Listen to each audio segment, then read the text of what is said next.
예수 믿는 자가 세상 사람들 눈에 가장 다르게 보이는 것이 뭐냐 하면 오늘처럼 주일날 교회에 가는 것입니다. 제가 어릴 적을 생각을 해보면요, 할아버지 할머니 사랑을 많이 받고 어머니 사랑도 많이 받았기 때문에 전혀 부러울 게 하나도 없었는데 딱 하나 부러운 게 하나 있었습니다. 우리 주위에 개성집이라고 이북에서 피난 온 집이 있었는데 그분들은 사업을 하시는데 주일만 되면 가족들이 손을 잡고 웃으면서 교회 가는 것이 제 어린 마음에 참 부럽게 보였습니다. 하나님께서는 아마 그때부터 저의 마음을 터치하고 계셨는 줄로 믿습니다. 사실은 알고 보면 교회 가는 것은 예배 드리러 가는 것입니다. 교단별로 교회별로 예배를 드리는 방식과 내용은 너무나 다릅니다. 침례 교회라고 해서 다 동일하게 예배를 드리는 것은 아닙니다. 존 메가더 목사님은 우리가 구원받은 것은 참된 예배자가 되기 위해서다 라고 말하는데 너무나 공감적입니다. 우리가 구원받은 것은 예배를 제대로 드리기 위한 것이다. 왜냐하면 이 땅의 우리 예배는 저 천국에서의 삶을 위한 준비 과정입니다. 왜냐하면 천국에서 가장 중요한 것은 바로 하나님께 예배드리는 것이기 때문입니다. 그래서 오늘 지역 교회 지체가 된다는 것은 예배의 형식과 내용을 함께 하는 것이라고 볼 수 있습니다. 이제 덕성교회의 지체가 되었다는 것은 덕성교회의 예배의 형식과 내용에 우리가 함께 공유하는 것이라고 볼 수가 있습니다. 그러면 이렇게 질문을 던질 수가 있습니다. 어떤 외부인들이 우리 덕성교회 예배의 성경적 기반이 무엇입니까? 라고 물으면 우리는 답변할 수 있어야 할 줄로 믿습니다. 하나님께서 은혜 주셔서 이사야서 6장에서 그 원리를 찾아보고자 합니다. 주보 안쪽에 보시면 이 이사야 6장의 예배 모델을 4가지로 표현해 놓고 있습니다. 상당히 중요한 것과 같은 내용입니다. 첫 번째가 정화의 단계입니다. 달리 표현하면 예배의 들어감의 단계입니다. 사실 우리가 삶이 예배가 되어야 하지만 우리 삶 자체가 예배가 된다는 것은 참 쉽지 않지 않습니까? 그러면 우리가 6일 동안 세상 속에서 세상 사람들과 어울려서 살아가는데 주일날 이 예배당에 오면 예배에 이제 들어가는 단계가 된다는 겁니다. 그것을 정화의 단계다 이야기를 하고 있습니다. 제가 보기에는 이 단계가 가장 중요하다고 볼 수가 있습니다. 두 번째 단계는 뭐냐 그러면 조명의 단계입니다. 하나님이 말씀으로 선포하는 말씀으로 나의 삶과 나의 영혼을 비춰보고서 거기서 생명을 찾아가는 것과 같은 단계라고 한다면 세 번째가 이제 선포되는 말씀에 우리가 자발적으로 헌신하고 결단하는 것과 같은 시간, 그것이 헌신의 단계고 마지막 네 번째가 파송의 단계입니다. 그러니까 세상 속에 있던 사람들이 하나님의 예배당에 와서 말씀을 듣고 결단하고 세상 속으로 나아가는 것과 같은 파송의 단계, 이 4가지 단계가 이사야서 6장이 말씀하는 예배의 단계다라고 볼 수가 있습니다. 그러면 이 4가지를 하나하나 본문 말씀에 의거해서 우리가 살펴보도록 하겠습니다. 첫 번째는 정화의 단계, 그러니까 들어감의 단계입니다. 우리는 누구나 세상 속에서 한 주 동안 삶을 살다가 교회 예배당에 와서 본격적으로 예배를 드리게 됩니다. 예배의 출발은 세상에서 의지했던 모든 것들을 내려놓는 단계라고 볼 수가 있습니다. 그러면 우리가 쳐다보아야 할 사람은 누구냐라고 하면 그분은 바로 살아계시고 참되신 하나님 한 분뿐임을 믿습니다. 본문은 우시야 왕이 죽던 해 이사야 선지자가 무엇을 보는 내용으로 시작합니다. 우시야 왕은 남유다를 52년간 통치했던 왕입니다. 10년만 해도 강산이 변하는데 52년간 통치를 했습니다. 우시야 왕은 상당히 하나님 모시기에 정직하게 했기 때문에 남유다를 어느 때보다도 부국 강병으로 만든 장본이라고 볼 수가 있습니다.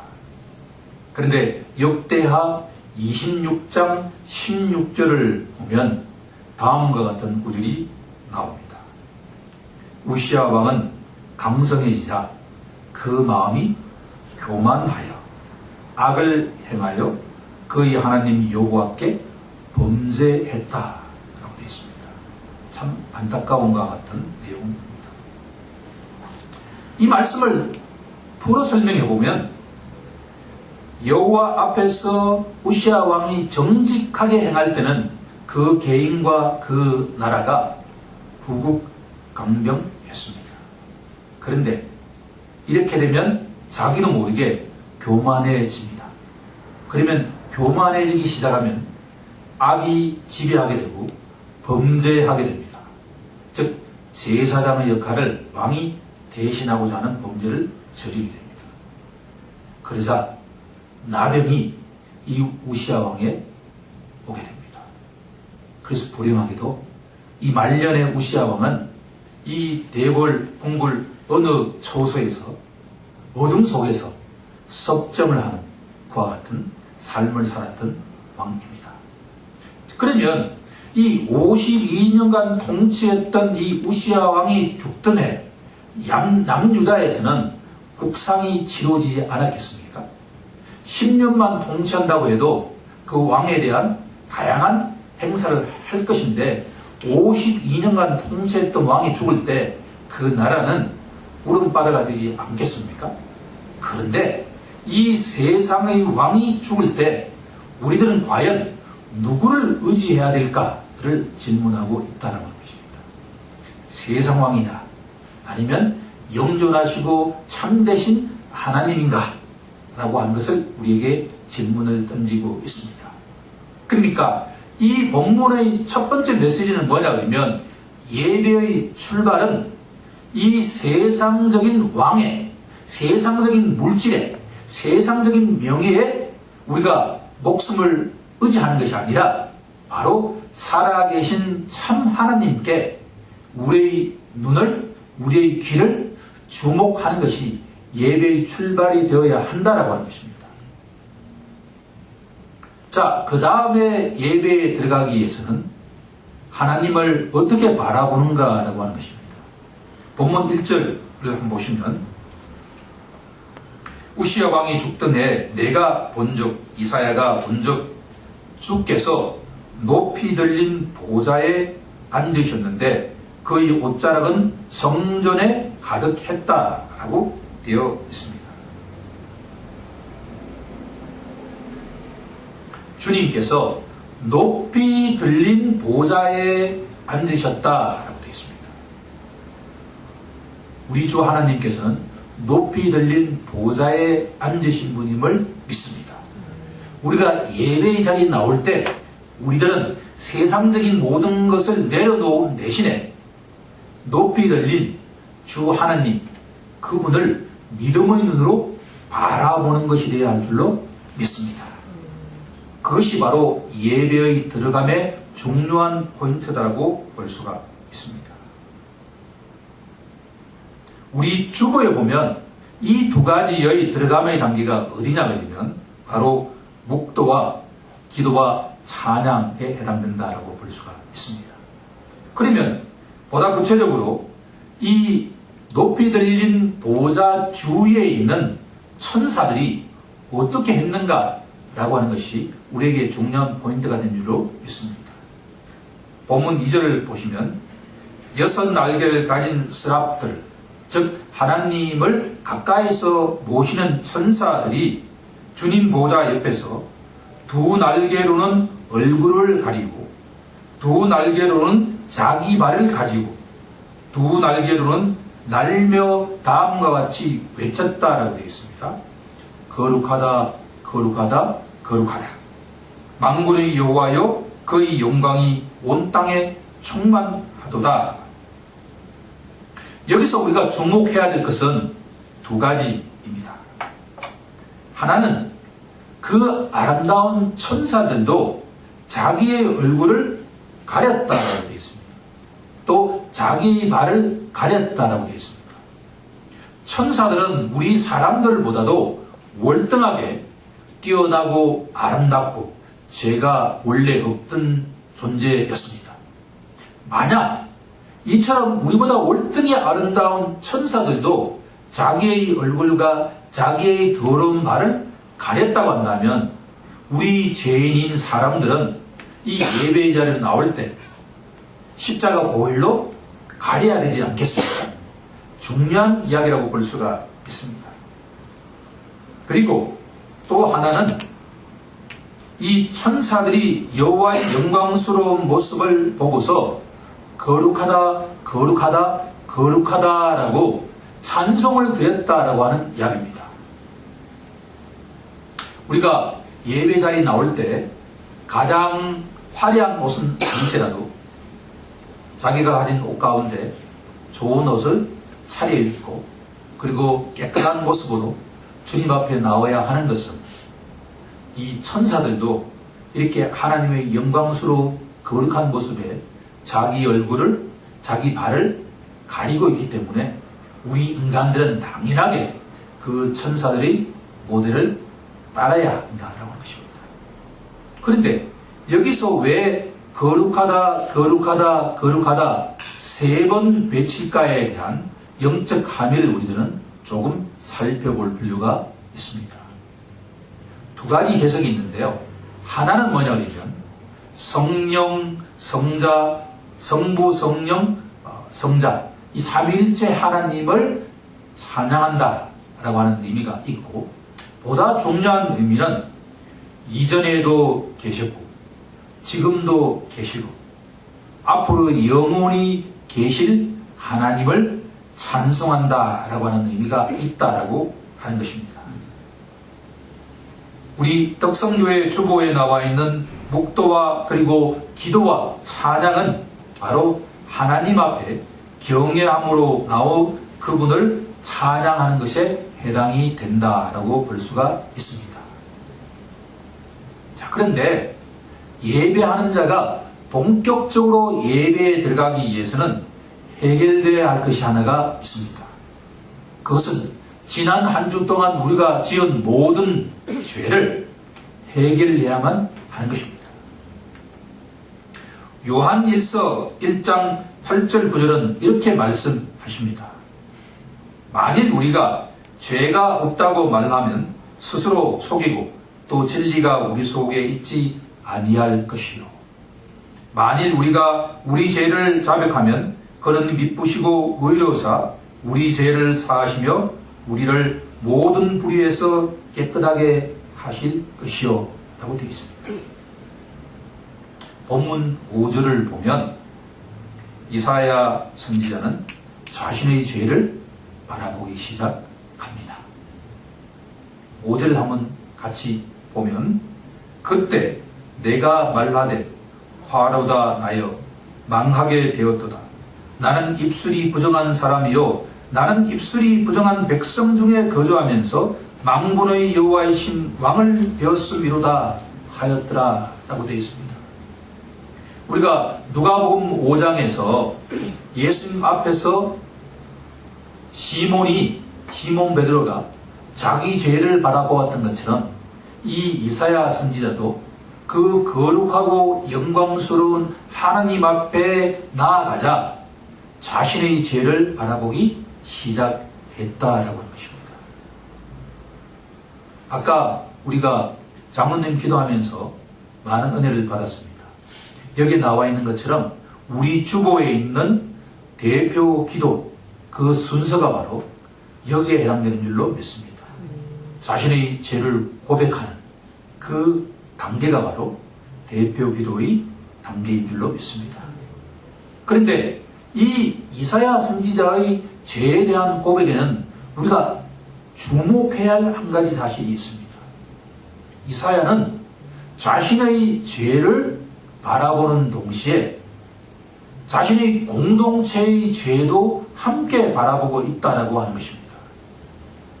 우리가 대표 기도를 할 때 아까 장로님께서도 분명하게 그렇게 말씀하신 것처럼 우리 교회가 갖고 있는, 우리 조국의, 우리 민족이 갖고 있는, 우리 지역교회가 갖고 있는 죄에 대해서도 우리가 왕같은 제사장으로서 중보 기도를 해야만 한다라고 하는 겁니다.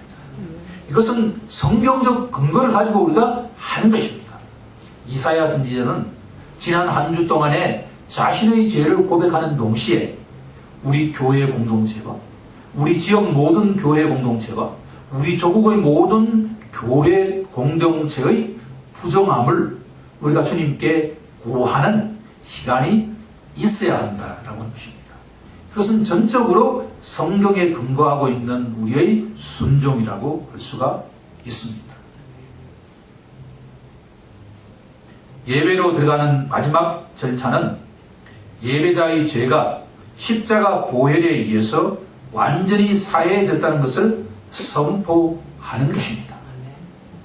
이 본문에서는 6절, 7절을 보시면 그때 그 서랍 중의 하나가 부젓가락으로 제단에서 집은 바 핀 숯을 손에 가지고 내게로 날아와서 그것을 내 입술에 대며 이르되 보라 이것이 내 입에 닿았으니 내 악이 제하여졌고 내 죄가 사하여졌느니라 하였더라 라고 되어 있습니다.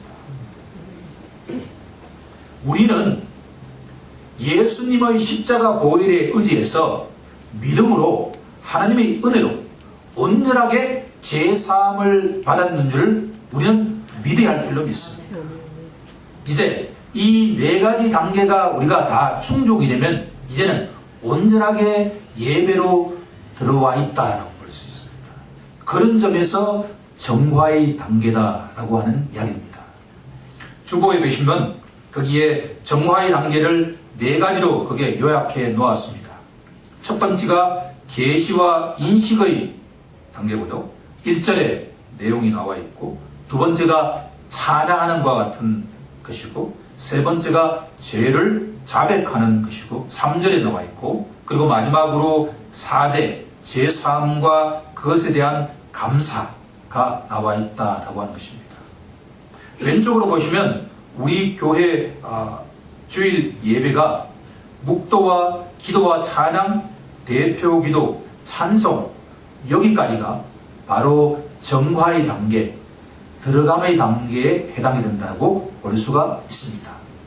이렇게 본다면 우리 덕성교회 예배는 주일 예배는 철저하게 이사야서 6장의 정화의 단계에 입각하고 있다고 이야기할 수가 있습니다. 이것이 오늘 설교의 첫 번째 메시지인 줄로 믿습니다. 그럼 두 번째로 우리가 이제 조명의 단계로 한번 들어가 보도록 하겠습니다. 역시 예배의 가장 중요한 것은 하나님의 진리의 말씀 앞으로 나아가는 것 줄로 믿습니다. 문제는 하나님께서는 이 특별 예시를 성경 66권에 다 말씀해 놓으셨습니다. 그런데 이 말씀을 누구를 통해서 선포하시냐 그러면 설교자인 이 목회자를 통해서 선포한다라는 것입니다. 여기서 우리는 말씀을 선포하는 자와 말씀을 듣는 자의 자세가 중요하다라고 볼 수 있습니다. 첫 번째로 말씀을 전하는 자는 본문 말씀을 선택하고 그것을 연구하고 준행하고 선포해야 합니다. 에스라 선지자는 에스라서 7장 10절에서 설교자의 자세를 잘 이야기하고 있습니다. 에스라서 7장 10절을 한번 보시면 에스라가 여호와의 율법을 연구하여 준행하며 율례와 규례를 이스라엘에게 가르치기로 결심하였더라 라고 되어 있습니다. 이 구절의 영적 함의를 우리가 세 가지로 한번 뽑아본다고 한다면 첫 번째는 설교자는 그 진리의 말씀을 철저하게 연구해야 한다라고 하는 것입니다. 근데 두 번째가 보다 중요합니다. 그 연구한 말씀대로 설교자는 살아가야 합니다. 세 번째가 가르치는 것입니다. 선포하는 것입니다. 제가 간절히 바라옵기는 우리 독성교회 모든 회중들이 이 진리의 말씀대로 연구하고 준행하고 가르치는 목회자가 되게 해달라고 기도해 주셔야 할 줄로 믿습니다.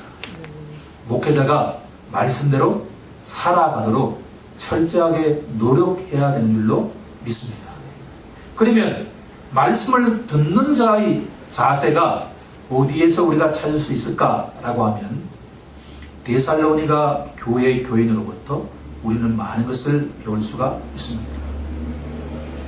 데살로니가 교회의 교인들은 설교자를 통해서 선포되는 말씀을 사람의 말이 아닌 하나님의 말씀으로 받았습니다. 사도 바울은 데살로니가 전서 2장 13절에서 하나님께 감사하며 이렇게 선포합니다. 너희가 우리에게 들은 바 하나님의 말씀을 받을 때 사람의 말로 받지 아니하고 하나님의 말씀으로 받음이니 진실로 그러하도다. 이 말씀이 또한 너희 믿는 자 가운데서 역사하느니라 라고 선포하고 있습니다.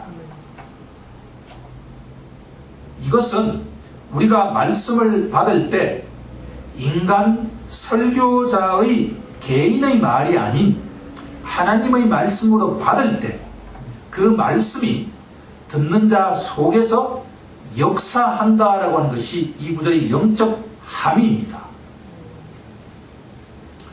예배자들은 강대상에서 선포되는 말씀을 살아계신 참 하나님의 말씀으로 듣고 수용할 때 그 말씀은 살아있고 운동력이 있어서 듣는 자들의 영과 혼과 육, 곧 전인격을 변화시키고 사람의 마음과 생각을 변화시키는 능력이 됩니다.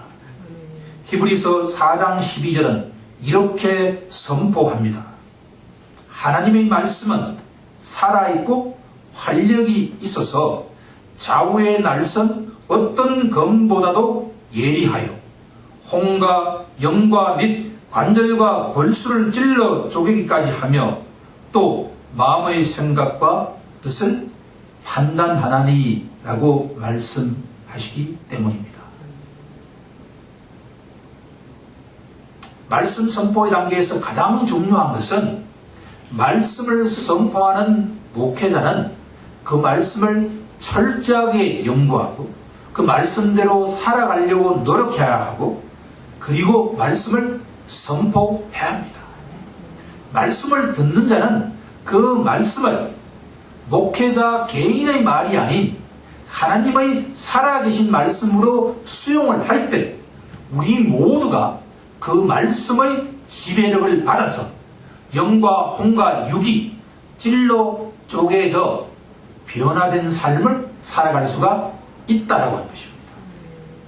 본문 8절을 보시면 여호와께서 이사야에게 이렇게 말씀하십니다. 내가 누구를 보내며 누가 우리를 위하여 갈꼬? 라고 말입니다. 이것은 예배자를 향한 하나님의 초대의 말씀이십니다. 우리는 이 하나님의 초대에 응해야 합니다. 덕성교회 예배는 이 과정이 성경 봉독과 말씀 선포에 해당되는 줄로 믿습니다. 이것이 바로 말씀 선포의 단계입니다. 조명의 단계입니다. 그러면 세 번째로 헌신의 단계로 나아가 보도록 하겠습니다. 예배자의 응답과 헌신의 단계가 여기에 해당합니다.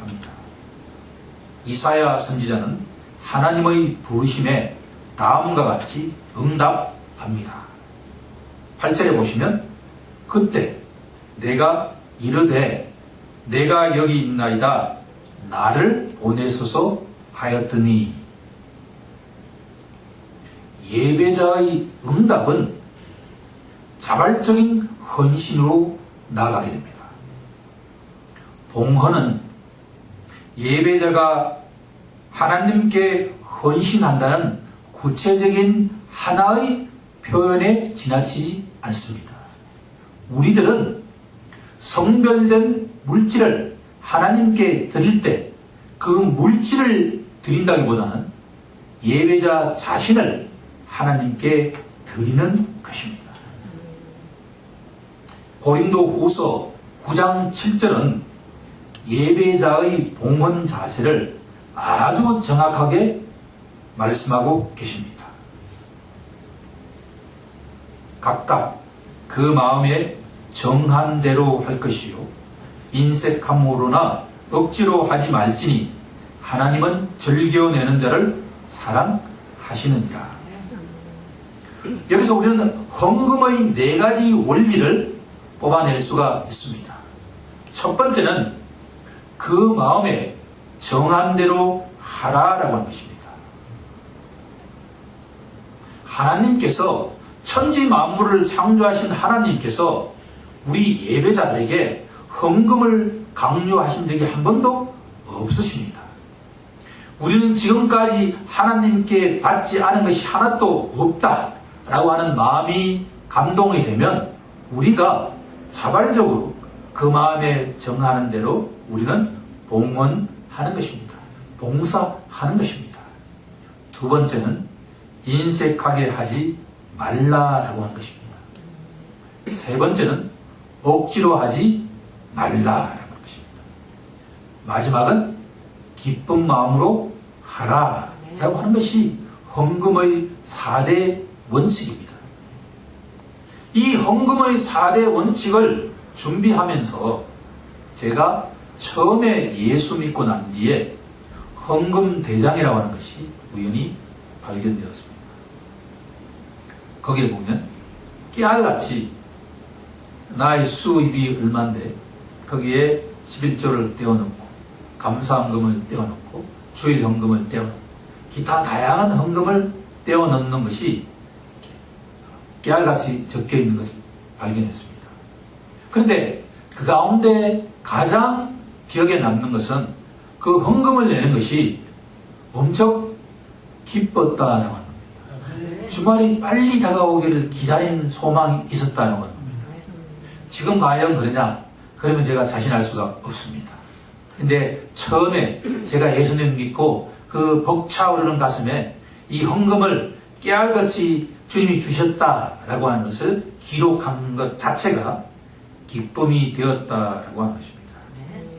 덕성교회 예배는 결단의 기도와 헌금 봉헌, 헌금 기도가 이 세 번째 단계에 해당이 된다라고 할 수가 있습니다. 그러니까 하나님 말씀에 우리가 응답하는 것, 그리고 하나님 그 모든 은혜 우리가 돌려드린다는 것, 그리고 감사 기도를 드린다는 것, 이 모든 세 가지가 바로 이 헌신의 단계, 세 번째 단계에 해당되는 줄로 믿습니다. 그러면 이제 네 번째는 파송의 단계에 대한 것입니다. 이제 처음에 우리가 6일 동안 세상 속에 살다가 이 하나님이 계시는 예배당에 와서 온전하게 예배자의 자세가 되어서 말씀을 듣고 우리가 결단하고 헌신한다는 그와 같은 마음을 다지고 난 뒤에 이제 다시 세상 속으로 파송되어 간다라고 하는 단계가 이 네 번째 단계입니다. 하지만 우리가 현실의 조국에서는 많은 교회인들이 어떻게 보면 예배가 이제 끝났다라고 생각하는 단계가 이 단계입니다. 이제 마지막 찬송을 하고 나면, 기도하고 나면 이제 예배가 해방되었으니 이제 우리가 세상 속에 나가서 자유롭게 생활하자 라고 생각한다면 그것은 오산이다라고 하는 것입니다. 이 파송의 단계는 예배가 끝나는 동시에 실질적으로 삶 속에서 그리스도의 형상과 그리스도의 향기가 편지가 되는 본격적인 단계라고 볼 수가 있다고 합니다. 이 예배의 마지막이 우리 조국의 모든 교회에서는 너무나 간과하고 있다고 볼 수도 있습니다. 이 단계는 이 그리스도의 편지로서 세상 속으로 원래 우리가 삶을 영위하고 있는 가정과 일터로 우리의 사업장으로 파송되는 단계가 바로 이 단계라고 볼 수가 있다는 것입니다. 하나님 말씀 들은 이사야는 제가 여기 있습니다. 저를 보내 주옵소서라고 응답하고 자신을 헌신하고자 할 때 하나님께서는 가라고 말씀하십니다. 가서 하나님의 뜻을 세상 사람들에게 전하라는 것이 바로 이 단계인 줄로 믿습니다. 9절을 보시면 여호와께서 이르시되 가서 이 백성에게 이르기를 너희가 듣기는 들어도 깨닫지 못할 것이요 보기는 보아도 알지 못하리라고 말씀을 하십니다. 사실은 이 이사야서 6장의 말씀은 소명장으로서 우리가 많이 인용하고 있는 그와 같은 내용입니다. 그런데 이때 이사야 선지자에게 소명을 주신 것은 상당히 고통을 전제한 그와 같은 내용이라고 볼 수 있습니다. 너가 세상 속에 나가서 진리의 말씀을 아무리 선포해도 세상 사람들은 거기에 귀를 닫고 눈을 감을 것이다. 그럼에도 불구하고 너는 말씀을 증언해야 된다. 이 말씀을 우리가 새겨드리면 이사야 선지자에게는 너무나 고통에 가까운 것과 같은 내용이라고 볼 수가 있습니다. 어떻게 보면 지금 우리가 살고 있는 이 세상이 점점 이사야 선지자의 시대처럼 변화되어 가고 있다고 볼 수 있습니다. 하지만 우리는 담대한 마음으로 두려워하는 마음이 아니라 권능과 사랑과 절제하는 마음으로 디모데처럼 세상 속에 우리는 나아가야 할 줄로 믿습니다. 우리는 절대 혼자가 아니기 때문입니다. 성령께서 우리와 함께 하시면서 세상 속에 군사로서 나아가기를 주님은 원하십니다. 너희는 하나님의 영이 거하는 거룩한 성전인 것을 알지 못하느냐. 우리가 가는 그곳이 아골 골짜기라 하더라도 그것이 바로 거룩한 땅이 될 줄을 믿습니다. 이처럼 파송의 단계는 너무나 중요한 단계인 줄로 믿습니다. 우리 덕성교회에서는 이 파송 찬송을 통해서 세상 속으로 나아간다라고 볼 수가 있습니다. 예배의 마지막은 통상적으로 축도로 마치는 것이 관례입니다. 하지만 목사 안수를 받기 이전에 우리가 주 기도문으로 대체하고 있습니다. 개인적인 생각으로는 사실은 목사 안수 받은 분들만이 축도를 해야 된다라고 하는 성경적 근거는 어디에서도 찾을 수가 없습니다.